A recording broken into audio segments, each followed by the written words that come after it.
Hello hi friends, ഇന്നത്തെ നമ്മുടെ recipe onion samosa. അതെങ്ങനെയാണ് ചെയ്യുന്നതെന്ന് നോക്കാം.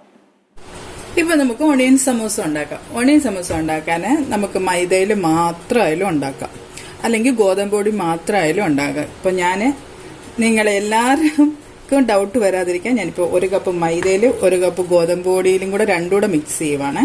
ഞാൻ പറഞ്ഞില്ല, മൈദ മാത്രം മതിയെങ്കിൽ മൈദ ഇഷ്ടമില്ലാത്തൊരു ഗോതമ്പ് പൊടി മാത്രം ഉപയോഗിക്കാം. ഇപ്പൊ ഞാൻ 1 കപ്പ് മൈദയും 1 കപ്പ് ഗോതമ്പ് പൊടിയും കൂടെ എടുക്കുകയാണ്. 1 കപ്പ് ഗോതമ്പ് പൊടി. നമ്മൾ ഓണിയൻ സമൂസയ്ക്ക് മൈദയും ഗോതമ്പ് പൊടിയും എടുത്തു വെച്ചിട്ടുണ്ട്. അതിലോട്ട് നമുക്കിപ്പം ആവശ്യത്തിനുള്ള ഉപ്പിട്ട് കൊടുക്കാമേ. ആവശ്യത്തിനുള്ള ഉപ്പ്. സാധാരണ ആരും ഷുഗർ ഇടൂല, പക്ഷെ ഞാൻ ഇട്ടാണ് ചെയ്യുന്നത്. എനിക്ക് അങ്ങനെ ഇടുമ്പോൾ എനിക്ക് ഇച്ചിരി വ്യത്യാസം, നല്ലൊരു ടേസ്റ്റ് തോന്നിയിട്ടുണ്ട്. അപ്പൊ ഒരു നുള്ളു ഷുഗർ ഇട്ട് കൊടുത്താൽ മതി. നല്ലോണം ഒന്ന് ഇളക്കി കൊടുക്കാം നമുക്ക്. ഇതിലോട്ട് നല്ല ചൂട് എണ്ണയാണ് ഒഴിച്ചു കൊടുക്കേണ്ടത്, എന്നാലും നമുക്ക് നല്ല ക്രിസ്പി ആയിട്ട് വരത്തുള്ളൂ. അപ്പം കുറച്ച് ചൂടെണ്ണ ഒഴിച്ചു കൊടുക്കാമേ.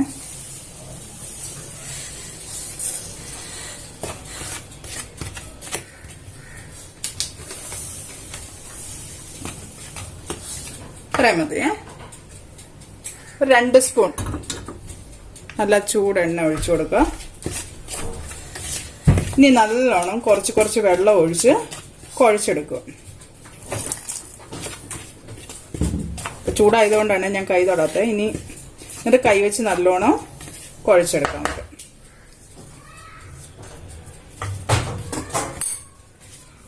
കുറച്ച് വെള്ളം ഒഴിച്ച് കൈ വെച്ച് കുഴച്ചെടുക്കാമേ.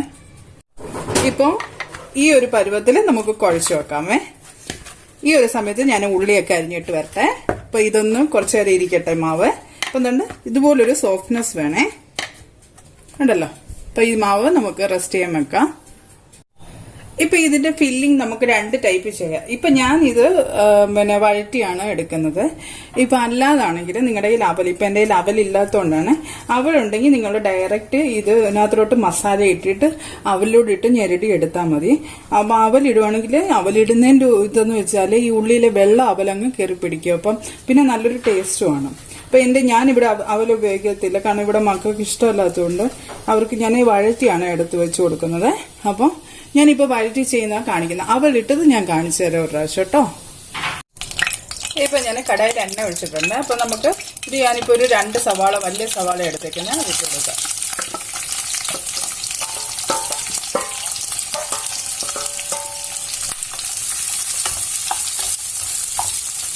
ഇത് മൂടി വെക്കുക ഒന്നും ചെയ്യല്ലേ, നമുക്ക് ചെറുതായിട്ടൊന്ന് വഴണ്ട് കിട്ടിയാൽ മതി. ഇപ്പം നമുക്ക് ഇതിലോട്ട് കുറച്ച് ഉപ്പിട്ട് കൊടുക്കാമേ.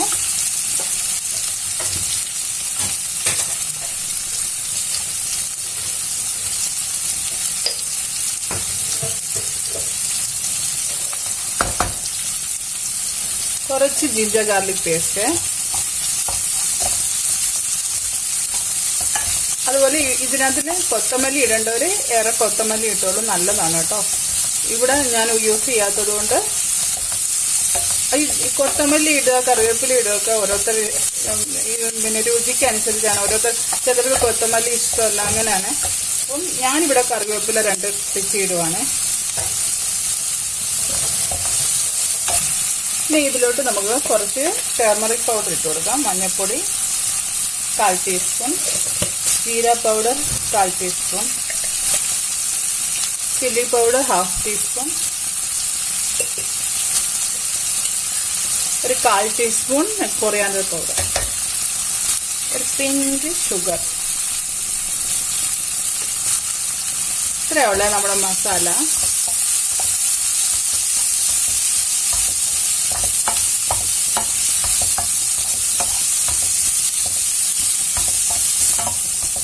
ഉപ്പെല്ലാം ചെക്ക് ചെയ്തോളൂ. ഇത്രയും മാത്രം മതി. ഞാൻ ഗ്യാസ് ഓഫ് ചെയ്യണേ.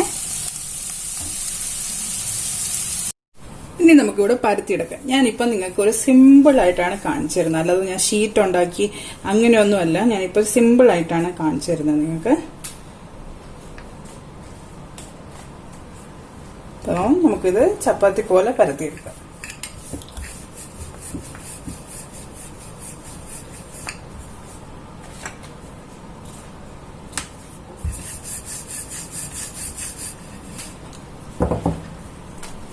ഞാനിത് പരത്തിയെടുത്തേ, കണ്ടല്ലോ. ഞാൻ പരത്തിയെടുത്ത്. ഇതില്ല, ഇനി എന്ത് ചെയ്യാന്ന് വെച്ചാ ഒരു തുള്ളി എണ്ണ ബ്രഷ് ചെയ്ത് കൊടുക്കുക.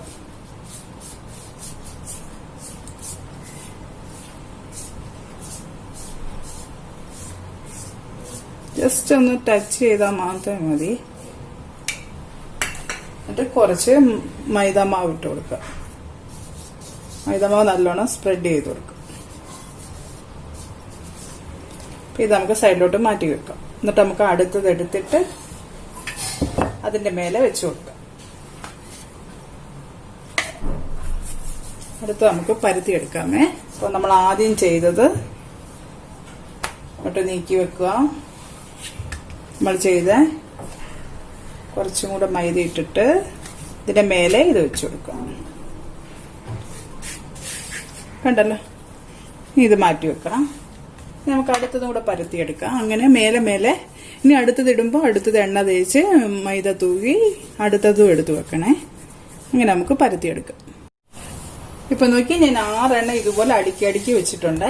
ഇനി നമ്മൾ എന്ത് ചെയ്യണമെന്ന് വെച്ചാൽ ജസ്റ്റ് ഇതിന്റെ മുകളിൽ കൂടെ നമ്മുടെ തവയുടെ വലിപ്പത്തിനനുസരിച്ചൊന്ന് നമുക്ക് കറക്കി കൊടുക്കാം.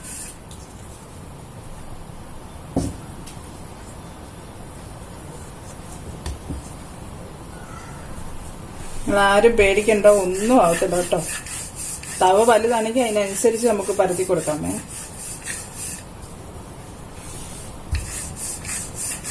അപ്പൊ ഞാനൊരു ദോശക്കല്ല് ഗ്യാസിൽ വെച്ചിട്ടുണ്ട്. ഇത് കണ്ട് ആരും പേടിക്കണ്ട കേട്ടോ. ഇത് ഞാനിങ്ങനെ റോളൊക്കെ ഉണ്ടാക്കാനുള്ള തവയാണ് എന്റെ. കാരണം ഇത്രയും റൗണ്ടിൽ ഞാൻ പരത്തി എടുക്കുന്നതല്ലേ. അപ്പൊ ഈ റൗണ്ടിനനുസരിച്ചാണ് ഞാൻ പരത്തി എടുത്തേക്കുന്നത്. അപ്പൊ ഞാനിത് ഇങ്ങനെ വെച്ചു കൊടുക്കുവാണേ.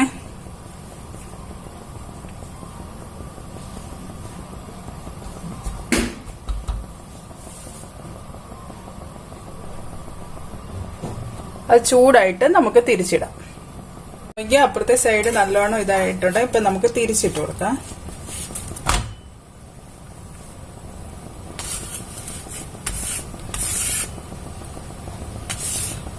അടിയിലത്തത് മാത്രം ഇച്ചിരി ഒന്ന് മൂത്ത് വരും. കാരണം നമ്മൾ ഇപ്പൊ 6 എണ്ണ ഇട്ട് 4 എണ്ണ ഇട്ട് 4 എണ്ണ ഇട്ടാൽ കറക്റ്റായിട്ട് ഇരിക്കുവേ. ഇപ്പൊ ഞാൻ 6 എണ്ണ ഇട്ടിട്ടില്ല.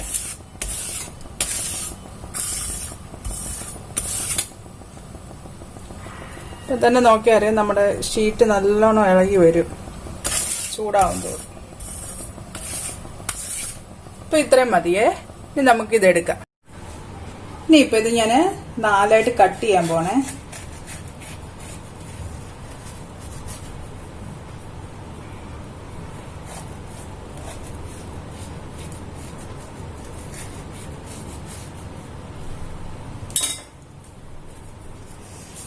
ചൂടാണ്, നിങ്ങൾ ചൂടാറിയിട്ട് ചെയ്തോളൂ കേട്ടോ.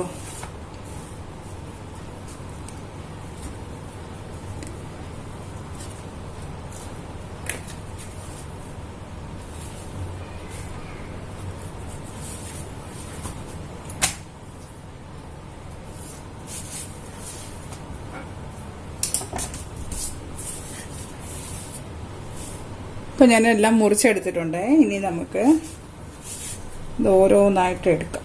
ഇങ്ങനെ തൊടുമ്പോൾ തന്നെ കണ്ടോ ഇങ്ങനെ വിട്ടു വരുവേ. പതുക്കെ എടുക്കണമെന്നേ ഉള്ളൂ. കണ്ടോ. ഇനിയിപ്പോൾ ഇത് മുറിച്ചിട്ട് എടുക്കുമ്പോൾ എന്താ ഈ എഡ്ജില്ലേ നമുക്കൊരു ഷേപ്പിൽ ഇങ്ങനെ റൗണ്ടിൽ ഇങ്ങനെ കട്ട് ചെയ്ത് കൊടുക്കാമേ.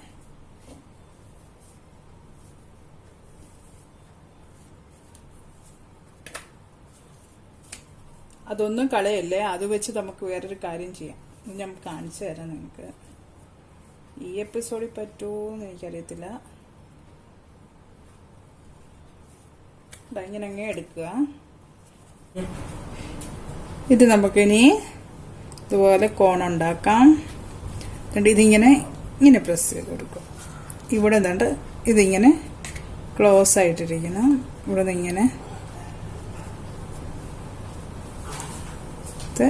ഇങ്ങനെ കണ്ടോ ഇവിടെ ജോയിൻ ചെയ്ത് കൊടുത്തു. എന്നിട്ട് ഇതിങ്ങനെ ഇവിടെ ഇച്ചിരി മാവ് തേക്കുക.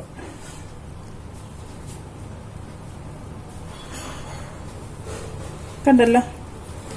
ഇനിയും വേണം. ഇനി ഇതിങ്ങനെ പിടിച്ചിട്ട്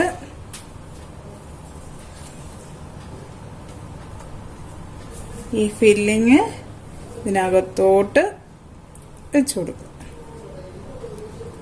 ഒത്തിരി പ്രസ് ചെയ്യല്ലേ.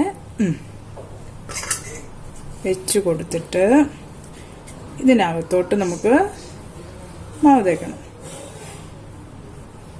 അതിനു മുമ്പ് ഈ ഒരു മടക്കിനെടുത്ത് ഇതിനകത്തോട്ട് വെച്ച് കൊടുക്കുക.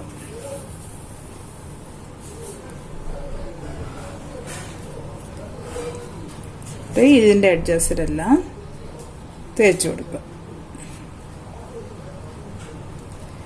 എന്നിട്ട് ഇവിടുന്ന് ഇപ്പം കാണുമ്പോൾ നിങ്ങൾക്ക് വലിയ പണിയായിട്ട് തോന്നും. ഇതൊരു പണിയില്ല കേട്ടോ.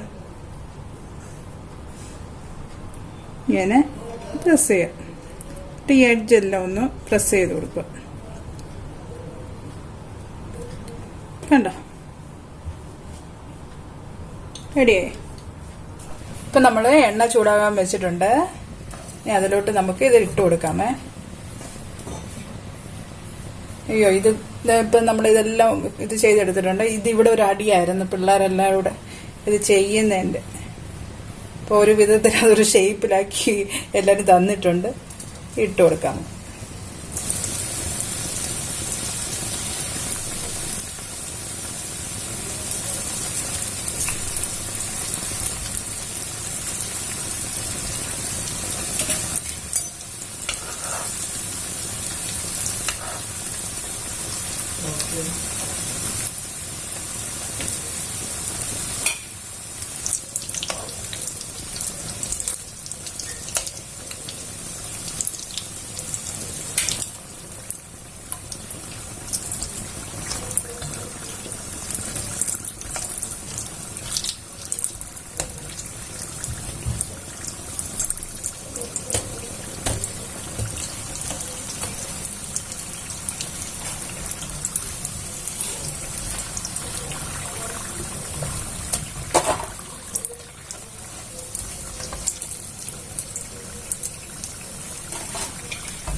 ഈ റെസിപ്പി നിങ്ങൾക്ക് ഇഷ്ടപ്പെട്ടാൽ ലൈക്ക് ചെയ്യുക, ഷെയർ ചെയ്യുക, സബ്സ്ക്രൈബ് ചെയ്യുക. നമുക്കിനി അടുത്ത റെസിപ്പിയിൽ ഉടനെ കാണാം. Bye friends.